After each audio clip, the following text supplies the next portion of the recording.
Now on to the COVID-19 pandemic, and the highly transmissible Delta variant is said to be spreading through southeastern China, leading to officials there bringing in restrictions to try and stop the outbreak from growing.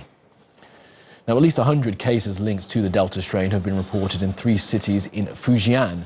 In Fujian city, authorities have ordered all residents to be tested. Now, infections have been traced to a primary school, and in-person teaching has been suspended.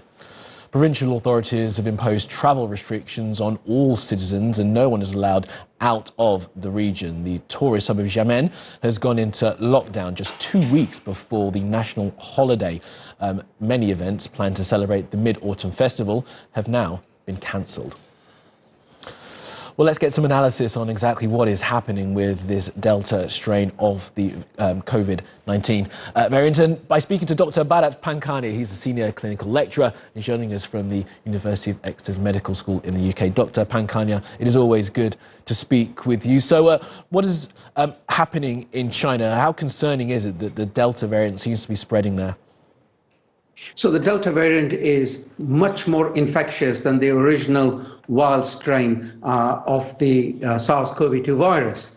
And wherever we have a population of humans gathering together, be it in China or India, infection will spread. And what we are seeing in China is a typical example of all is calm until the virus is introduced via possibly a tourist input, that sort of thing, and then infection from person to person stops. But what is good about China is China reacts very fast, very early and extensively, and China has put in measures to prevent further spread. Let's see what happens. But only China can do what China does. Absolutely. It's the strictness of the lockdown there, isn't it? Dr. Pankhania, I mean, what kind of measures come in? We mentioned some of them, travel bans, etc., and the closure of schools. But I also do wonder, with this Delta variant, there is some reporting that the current vaccines aren't as effective against it. And of course, in China, there are a couple of homemade vaccines that are being used. What's their efficacy against this particular strain? What we do know is that the vaccines work, and work in that they prevent people from dying.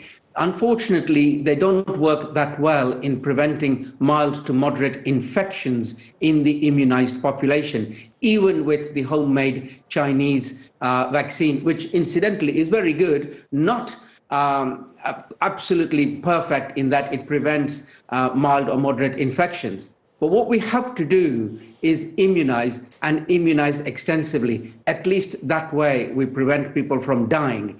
Unfortunately, we haven't invented a vaccine which protects you and prevents you from becoming infectious. Yeah, that's the next step, I imagine, if we ever get there. OK, Dr. Bharat Pankhania, always appreciate your analysis, sir. Thank you so much for being with us.